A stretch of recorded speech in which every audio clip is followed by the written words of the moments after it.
Hello, I'd like to welcome you to our podcast of a series on various pedagogical issues. Today, I'm talking about how to draw useful consequences. Let's start with the definition of consequences. A consequence always refers to a certain behavior of a person. There are two different kinds of consequences. Positive consequences are based on the rewarding principle compared to the negative consequence, built up on the principle of penalizing. It's up to the parents to choose which consequence fits the situation. Additionally, consequences can also be used to define limits or to strengthen rules when necessary. So we can say that establishing rules and setting limits goes hand in hand with consequences.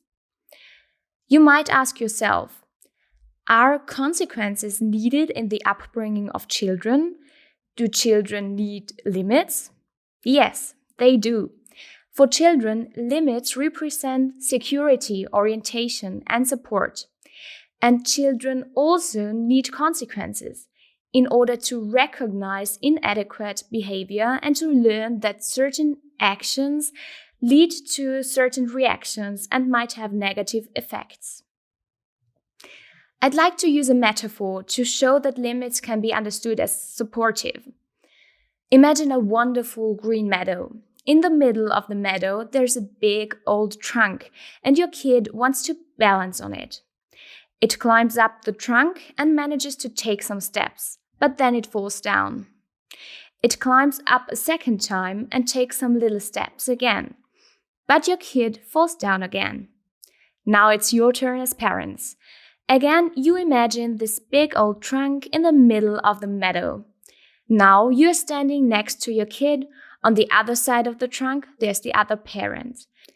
This time, there are also grandpa, grandma, other relatives, and other reference people standing around the trunk. Your child climbs up the trunk, takes some steps, and almost falls down, but there's you who reaches a hand. Your kid continues, and there are many people around offering support. This way, your child manages walking up to the end of the trunk without falling down. In this image, we can see limits. These limits are represented by you and the child's reference people. You give your child the security, the support, and the stability to manage walking on the trunk. This way of thinking about limits is very positive. Unfortunately, limits are often understood as negative. Punishments, threats, prohibitions, and denial are linked to a constant no. Nowadays, there are many companions available on the market, but they don't necessarily simplify the upbringing of children. For this reason, self-reflection becomes even more important. Think about you yourself as a child.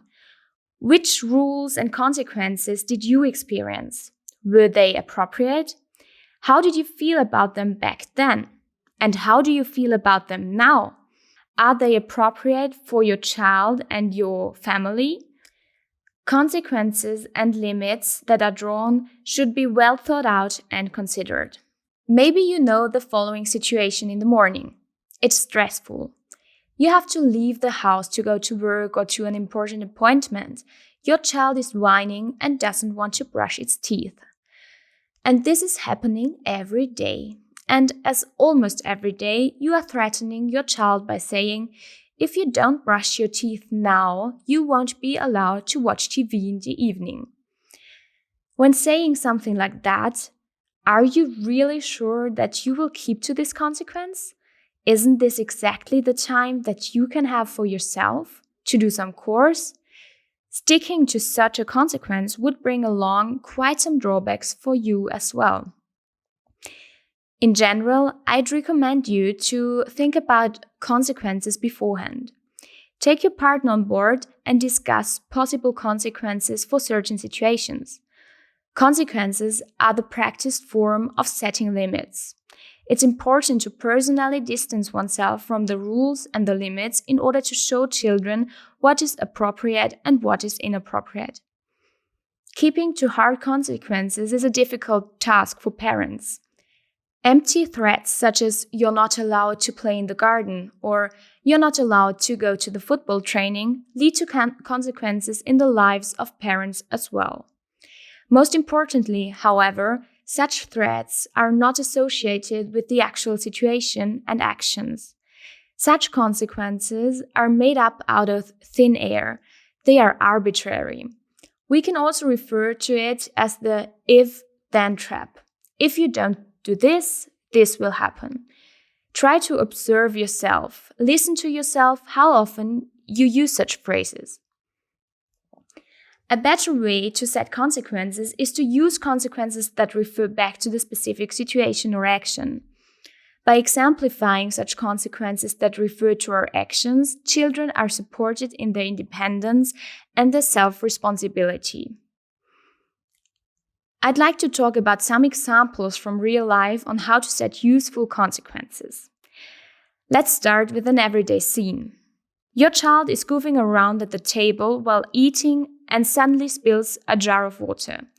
A possible and useful consequence would be to let your kid wipe up the spilled water itself. Another example.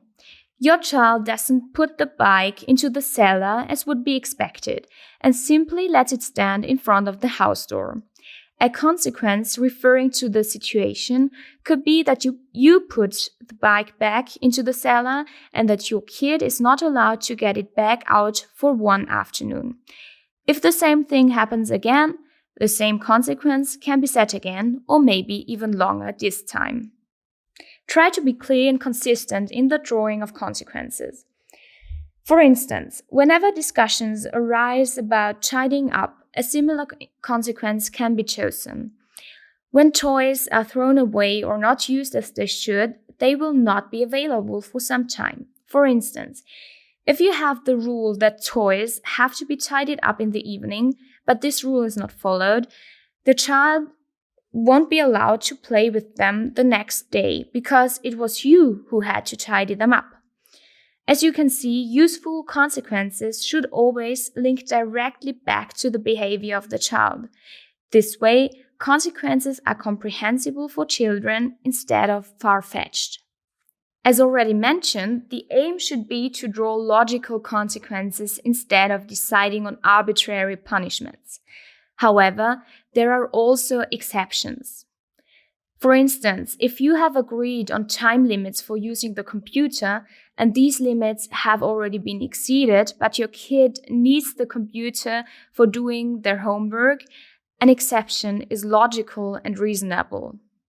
Furthermore, we should act as role models for our children. 95% of what children learn happens by imitating role models. Therefore, successful education of children also requires reflecting on our own behavior. In our function as role models, we have a great impact on our children. Why should children do something we are not doing either? For example, if I remind my daughter about not talking while eating, I can be sure that whenever this happens to me, my daughter will remind me of this as well. Children pay a lot of attention to us as parents. They immediately notice whether we suit the action to the word or not. Whenever our threats and our consequences are nothing but empty words, they will not be effective the next time. Empty threats and consequences also lead to a lack of orientation of our children because they get unsure about whether to take something serious or not. So try it out. Consciously use consequences. Maybe your children will be surprised at first, maybe even shocked that suddenly you are consistent to what you're saying. Let's talk about another situation you might know. You're in the supermarket with your child and it absolutely wants to have that chocolate bar. It even throws itself to the ground and starts crying terribly. This happens even though you've talked to your child before entering the supermarket and explained that you won't buy a chocolate bar today. What are you doing? In this situation, there might also be some sense of shaming coming in since you are being watched by numerous people. What is the consequence? Keep to your rules and don't let yourself be persuaded otherwise. Show empathy and take your kid serious in its feelings, but also get across that there won't be a chocolate bar this day. It's essential to be aware that parents are allowed to say no. Children have a lot of needs, and among them, we tend to lose ourselves. But parents also have needs like rest, tidiness, or time for ourselves. And we are allowed to say, I would like to drink my coffee in peace right now. You can stay here and play with your toys. I'm next to you if you need something, but if you don't need anything, this is some time for me now. Your kids learn through your function as a role model. Like this, they learn that minding one's own needs is important and will probably be more mindful with themselves as adults. This means they know that there are various consequences for certain situations, which are more creative than TV, sweets, and smartphone bans. For finding different consequences, self-reflection on a previously set system of rules referring to the actual situation is vital so that the child understands why there are certain consequences. With this input and hopefully new considerations, I wish you all the best for finding suitable and effective consequences drawn with love and empathy. Have a nice day and don't forget to tune in for our next episode.